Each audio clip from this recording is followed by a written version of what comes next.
देश में जातीय जनगणना पर छिड़ी बहस के बीच उत्तर प्रदेश में कहार जाति को ओबीसी यानी अन्य पिछड़ा वर्ग से हटाकर एससी एसटी की लिस्ट में शामिल किए जाने की मांग को लेकर इलाहाबाद हाईकोर्ट में एक याचिका दाखिल की गई है। इलाहाबाद हाईकोर्ट ने इस याचिका पर सुनवाई करते हुए केंद्र और उत्तर प्रदेश सरकार से जवाब तलब कर लिया है।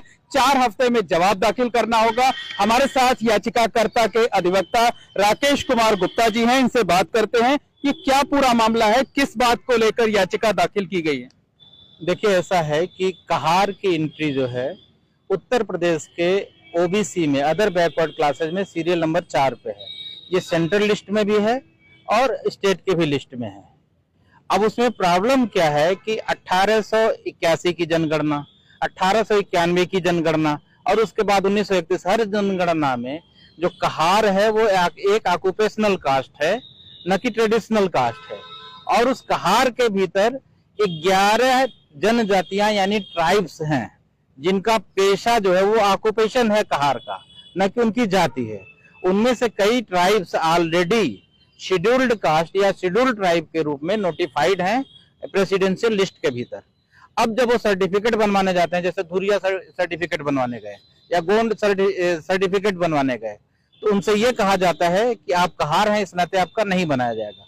उसका एकमात्र कारण है कि कहार नाम से ओबीसी में एक एंट्री, जबकि उनको उनकी डिमांड यह है कि उनको उनकी मूल जो जनजाति की पहचान है उसके साथ आइडेंटिफाई करके उनका जो भी हक है, जेन्युइन हक है, वो उनको दिया जाए। मतलब आपका ये कहना है कि कहार कोई जाति नहीं है, बल्कि कहार जो है वो पेशा है और तमाम जनजातियां ऐसी हैं जो इस पेशे से जुड़ी हुई हैं। इसलिए उनको पेशे के आधार पर नहीं बल्कि जाति के आधार पर सर्टिफिकेट इशू किए जाए। जो उनकी ओरिजिनल मूल ट्राइबल आइडेंटिटी है, वह ट्राइब को जहां स्थान मिलना चाहिए वहां पे उनको स्थान दिया जाए। बल्कि स्थान दिया भी गया है, कुछ को दिया गया है, कुछ को नहीं दिया गया है। तो जिनको दिया भी गया है, चूंकि वो कहार नाम के लिफाफे के भीतर बंद हैं, तो रेवेन्यू अथॉरिटी जो सर्टिफिकेट इशू करते हैं वो लिफाफा देख के उनकी रियल आइडेंटिटी को कभी पहचानने की कोशिश ही नहीं करते हैं और उनको डिस्कार्ड कर देते हैं।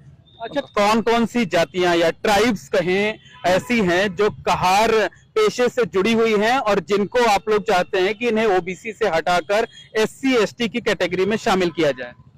ऑलरेडी वो एससी एसटी की कैटेगरी में हैं। हम ये चाहते हैं कि उनको उनकी रियल आइडेंटिटी से पहचाना जाए। जब तक कहार नाम के लिफाफे में वो बंद रहेंगे तब तक उनकी रियल आइडेंटिटी नहीं आएगी। और वैसे तो कुल 11 हैं, जिनमें से कुछ का तो कोई माई बाप ही नहीं है, जैसे रवानी है, रैकवार है, इनका कहीं कोई एंट्री ही नहीं है। जबकि उनकी पॉपुलेशन 1891 में भी अलग से दिखा रहा है और बाद की जनगणनाओं में भी अलग से दिखा रहा है। कुछ जनजातियां उसमें से गोंड के अंदर एंट्री की गई हैं और कुछ की जो है करीब 11 जनजातियों की एंट्री उसमें हुई है, क्या नाम है, कहार के भीतर हुई है। लेकिन वो सेपरेट जनजातियां यानी कि ट्राइब्स हैं। तो वो ये चाहते हैं कि उन सारे ट्राइब्स को अपनी उनकी जो मूल पहचान है उसके साथ पहचाना जाए। उनका ये भी नहीं है कि आप उनको एससी एसटी की लिस्ट में डालिए। जहां भी उनको स्थान जेन्युइनली जहां पे उनको हक मिले वहां पे डाला जाना चाहिए। जैसे ये बताइए कि अगर वो जनजातीय हैं तो फिर उनको कहार के साथ क्यों जोड़ा जाता है, कहार कैटेगरी में क्यों रखा जाता है? क्योंकि अंग्रेजों के टाइम में कहार एक प्रोफेशन हुआ और उस प्रोफेशन पे बाकायदा अभी भी कई डिपार्टमेंट में भर्ती होती है। हाई कोर्ट तक में भिस्ती की भर्ती होती थी जो कि कहार ही था। तो वो एक प्रोफेशन है। ठीक वैसे ही जैसे कि आप पत्रकार हैं, हम वकील हैं या कोई डॉक्टर है, तो उसमें अलग अलग जाति जनजाति कोई भी हो सकता है।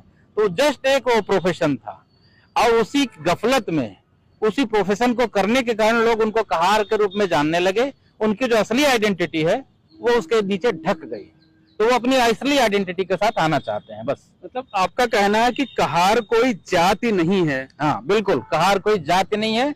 अगर वो जाति भी है तो ऑक्यूपेशनल कास्ट है, वो पेशा है एक, जिसको विभिन्न ट्राइब्स ने, कम से कम 11 ट्राइब्स ने अपनाया हुआ था। तो ये बताइए कि ये जो कहार समुदाय के लोग हैं, जाति तो नहीं कहेंगे, समुदाय कह लेंगे या पेशा कह लें, तो उसमें कौन कौन से काम करते हैं इस कैटेगरी के लोग?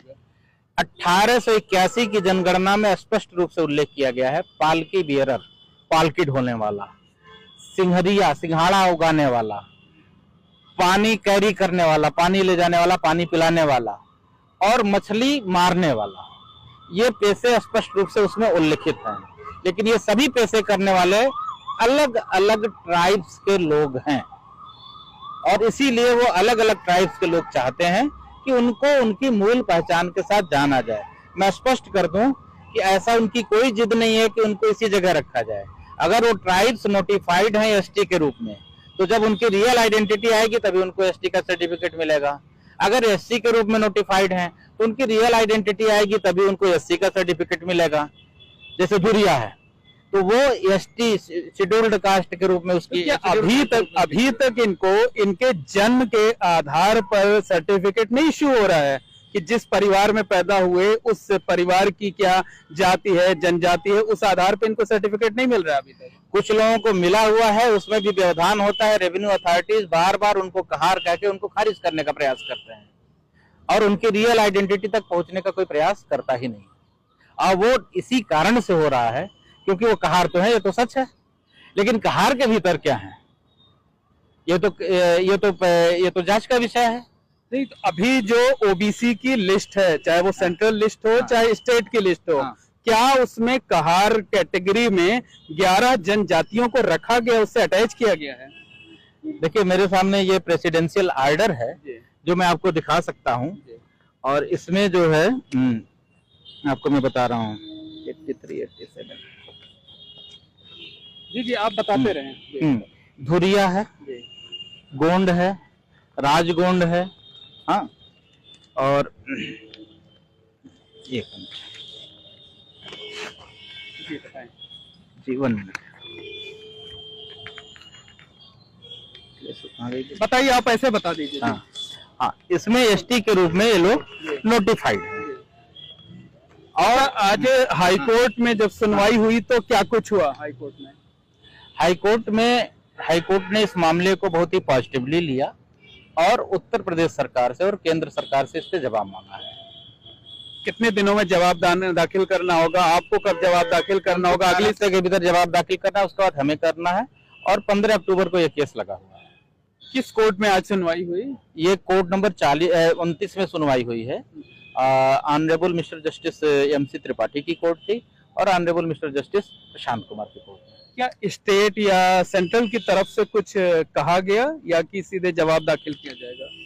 उनकी ओर से अभी कोई आर्गुमेंट ऐसा नहीं हुआ और न कोई अपोज ऐसे किया गया। लोग उपस्थित थे और जवाब दाखिल करने के लिए उन्होंने कहा है। तो धन्यवाद। ये है राकेश गुप्ता जी जो कि याचिकाकर्ता के अधिवक्ता हैं।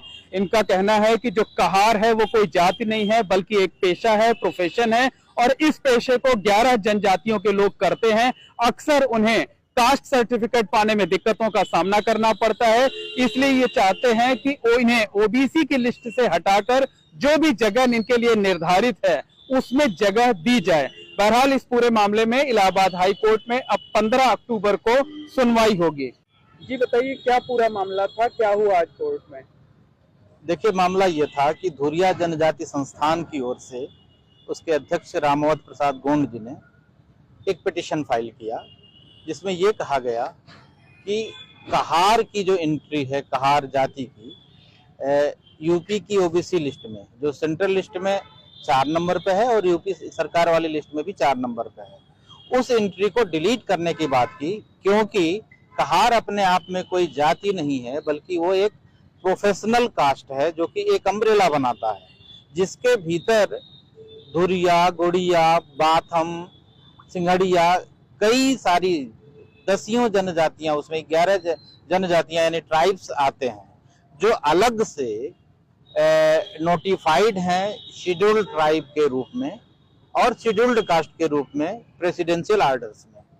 अब हो ये रहा है कि चूंकि वो उनकी पहचान कहार के भी रूप में है प्रोफेशनल कास्ट के कारण से, तो उनको जो रेवेन्यू अथॉरिटीज हैं वो जो है एससी या एसटी का सर्टिफिकेट नहीं जारी करती हैं। जैसे धुरिया को वो कह देंगे तुम कहार हो, जैसे और भी इसी तरह से खरबार को और तमाम को वो कह देंगे कि तुम कहार हो, क्योंकि कहार भी उनकी आइडेंटिटी है, लेकिन उनकी जो रियल आइडेंटिटी है वो उनकी अपनी जनजाति है, अपना ट्राइब है। तो इसमें रिक्वेस्ट ये किया गया कि कहार की एंट्री खत्म किया जाए ओबीसी से।